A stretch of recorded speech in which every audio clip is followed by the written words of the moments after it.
১২৫ স্মরণে মননে বিশ্লেষণে গ্রন্থ থেকে পাঠ। পৃষ্ঠা সংখ্যা ১৩৬। স্বামী ত্রিগুণাতীতানন্দ বহুজন হিতায় বহুজন সুখায়। প্রকাশের সঙ্গে সঙ্গেই কিন্তু উদ্বোধন এর চলার পথ মসৃণ হয়ে যায়নি। আর্থিক কষ্ট এর নিত্য সঙ্গী ছিল। সেই কারণে পত্রিকা প্রকাশের অল্প কিছুদিনের মধ্যেই প্রেসটি বিক্রি করে দিতে হয়। কিন্তু ত্রিগুণাতীতানন্দের হার না মানা মনোভাব সব বাধা অতিক্রম করে উদ্বোধনকে সচল রেখেছে।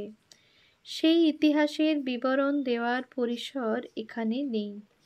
আমরা শুধু ত্রিগুণাতীতানন্দজি এই প্রেসের জন্য কী রকম পরিশ্রম করেছেন এবং এই কর্মবীরের উদ্যোগ ও পরিশ্রম স্বামীজিকে কী রকম প্রসন্ন করত তার দুটি চিত্র উপস্থিত করে ত্রিগুণাতীতানন্দজির জীবনের অন্য অংশে যাব।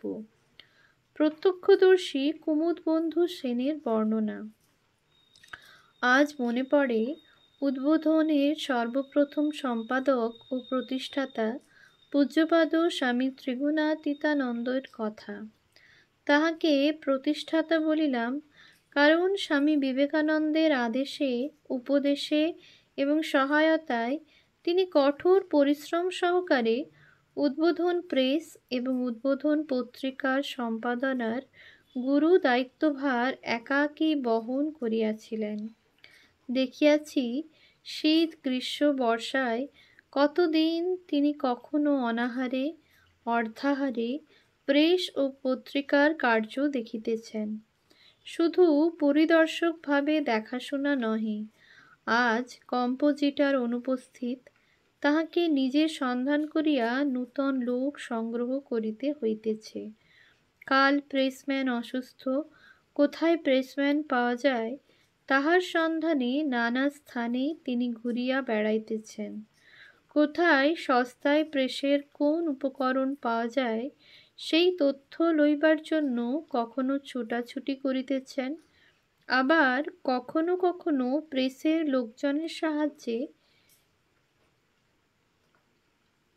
লোকজনের কাজে সাহায্য করিতেছেন। ইহা ছাড়া তাহাকে প্রবন্ধ সংগ্রহ এবং প্রবন্ধ রচনা করিতেও হইত। ঠিক সময়ে পত্রিকা প্রকাশ না হইলে স্বামীজির নিকট তিরস্কৃত হইতেন। এইসব কঠোর পরিশ্রমেও তাহার মুখের হাসি লাগিয়া থাকিত, ক্লান্তির কোনো কালিমা দেখা যাইত না। উৎস: সেন কুমুদবন্ধু স্মৃতিকথা, শ্রীমা সারদা, স্বামী বিবেকানন্দ ও রামকৃষ্ণ মণ্ডলী, রামকৃষ্ণ বিবেকানন্দ আশ্রম, হাওড়া, 2001, পৃষ্ঠা 37-38। স্বামী অশোকানন্দের সূত্রে আমরা জানতে পারি, যিনি আবার এই খবর পেয়েছিলেন স্বামী শুদ্ধানন্দের কাছ থেকে। উদ্বোধনের কাজের জন্য তিনি প্রায়ই মাত্র আধ ঘন্টা ঘুমাতেন। একটা বেঞ্চের উপর শুয়ে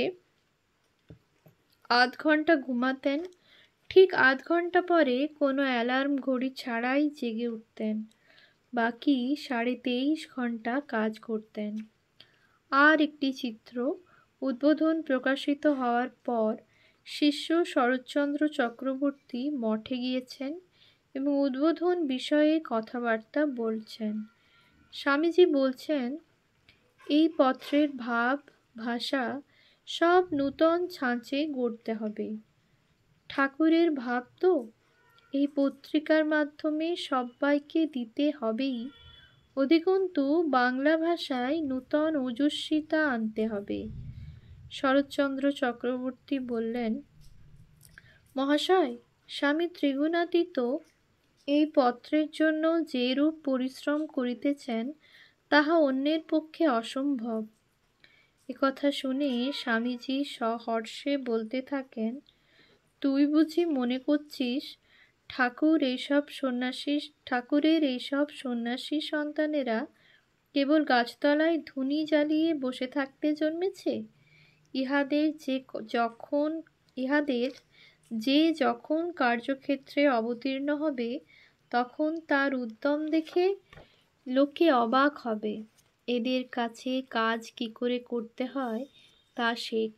এই দেখ, আমার আদেশ পালন করতে ত্রিগুণাতীত সাধন ভজন ধ্যান ধারণা পর্যন্ত ছেড়ে দিয়ে কার্যে নেমেছে। এ কি কম স্যাক্রিফাইসের কথা?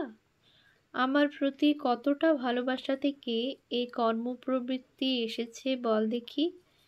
সাকসেস করে তবে ছাড়বে।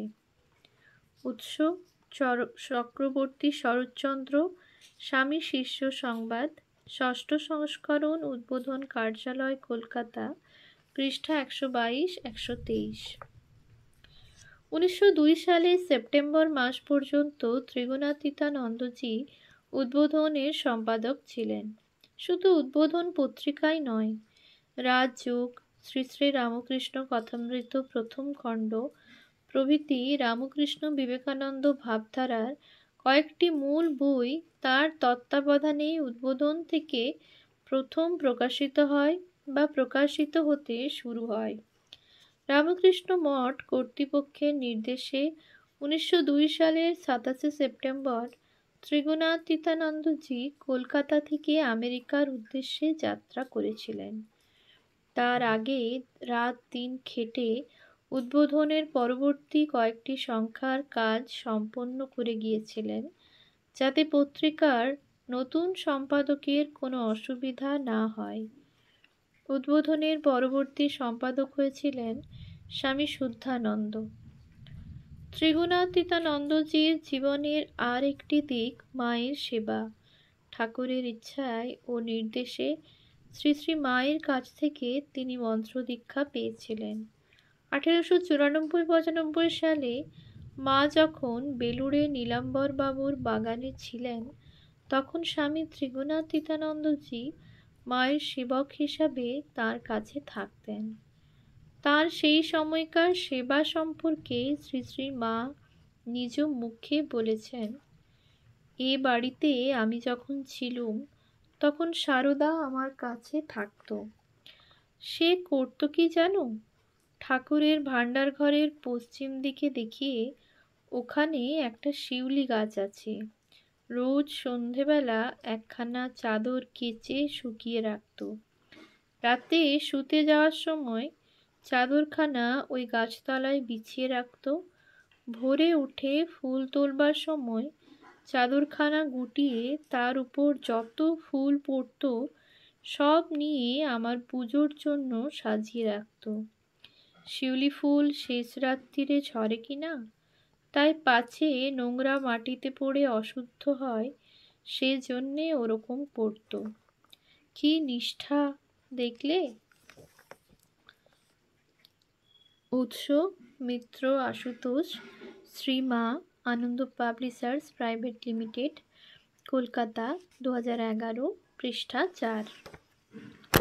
স্বামী যোগানন্দ 1899 খ্রিস্টাব্দের মার্চ মাসে দেহত্যাগ করলে ত্রিগুণাতীতানন্দজি উদ্বোধনের সম্পাদনার কাজ করেও শ্রী শ্রী মায়ের সেবার দায়িত্ব নিয়েছিলেন এবং 1902 খ্রিস্টাব্দে পাশ্চাত্য যাত্রার আগে পর্যন্ত পরম নিষ্ঠা, শ্রদ্ধা ও ভালোবাসায় সেই ভূমিকা পালন করেছিলেন। ত্রিগুণাতীতানন্দজির নিষ্ঠা ও গুরুভক্তির বিশেষ প্রশংসা করে মা একবার এই গল্পটি ঘনিষ্ঠদের কাছে বলেছিলেন। 1899-এর 30 অক্টোবর শ্রীমা কলকাতা থেকে বর্ধমানের পথে জয়রামবাটি যাচ্ছেন। দামোদর পার হয়ে মা পালকির অভাবে গরুর গাড়িতে চলেছেন, আর সারদা মহারাজ লাঠি কাঁধে গাড়ির আগে আগে হেঁটে চলেছেন। তখন রাত প্রায় 3য় প্রহর। শ্রী শ্রী মা ঘুমিয়ে পড়েছেন। এমন সময় সারদা মহারাজ দেখতে পেলেন বানের জলে রাস্তার এক অংশ ধুয়ে যাওয়ায় রাস্তার একদিকে গভীর গর্তের সৃষ্টি হয়েছে। তার উপর দিয়ে গাড়ি নিয়ে গেলে তা উল্টে যেতে পারে কিংবা গাড়ির চাকা ভেঙে যেতে পারে। মায়ের ঘুম তো ভাঙবেই, উপরন্তু তার আহত হওয়ারও সম্ভাবনা। ত্রিগুণাতীতানন্দজি সুগঠিত স্বাস্থ্যের অধিকারী ছিলেন, কিন্তু কিঞ্চিত খর্বকায়। তিনি সঙ্গে সঙ্গে সেই গর্তের মধ্যে শুয়ে পড়লেন এবং গাড়োয়ানকে বললেন তার শরীরের উপর দিয়ে গাড়িটি নিয়ে যেতে, যাতে মায়ের নিদ্রা না ভাঙে। গাড়োয়ান যখন তার নির্দেশ পালন করতে চলেছে, তখনই হঠাৎ শ্রী মায়ের ঘুম ভেঙে যায়। চন্দ্রালোকে গোটা ব্যাপারটি দেখে তৎক্ষণাৎ তিনি সব বুঝতে পারলেন এবং সঙ্গে সঙ্গে দৃঢ় স্বরে গাড়োয়ানকে গাড়ি থামাতে বললেন। তারপর তিনি নিজে গাড়ি থেকে নেমে ত্রিগুণাতীতানন্দজিকে রাস্তা থেকে উঠে আসতে বললেন এবং ওই জায়গাটা হেঁটে পার হলেন। ফাঁকা গাড়িও নির্বিঘ্নে ওই জায়গা পার হলো।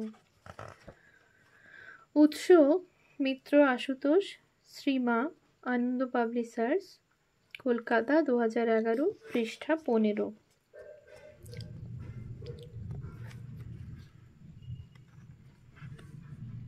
আর একবার শ্রী শ্রী মায়ের জন্য ঝাল লঙ্কা কিনে আনতে তিনি বাগবাজার থেকে লঙ্কা চাকতে চাকতে পায়ে হেঁটে বড়বাজার পৌঁছে মনোমতো ঝাল লঙ্কা পেলেন এবং কিনে আনলেন।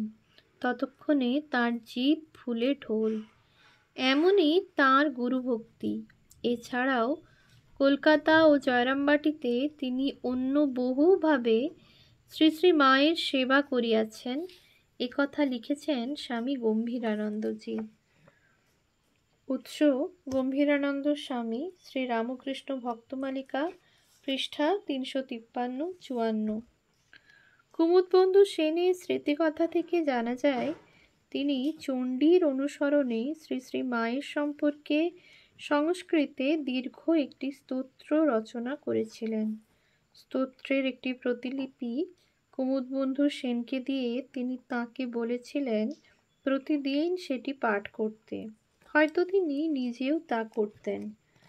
উৎস: লোকেশ্বরানন্দ স্বামী সম্পাদকীয়, শতরূপে Sarada, Ramakrishna mission institute of culture, Kolkata, 2012, পৃষ্ঠা 837।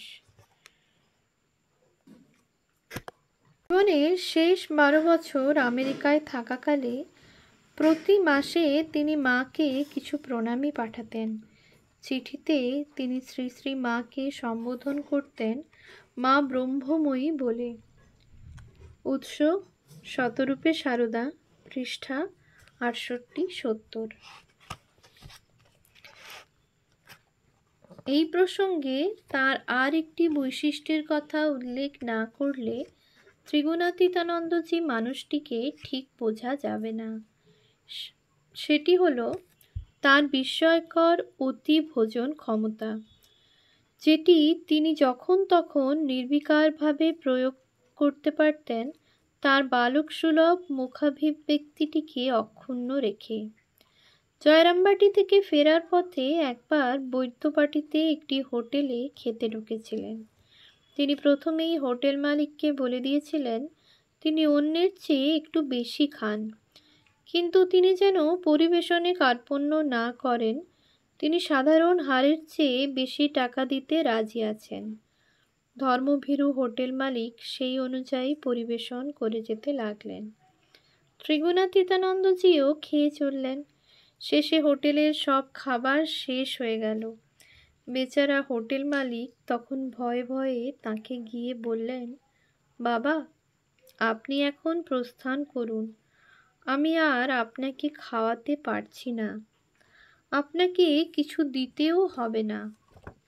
উৎস: Chetanananda Swami, God lived with them, অদ্বৈতা আশ্রম, 2001, পেজ 503। ওম শান্তি শান্তি শান্তি। হরি ওম তৎসৎ। শ্রীরামকৃষ্ণার্পণমস্তু।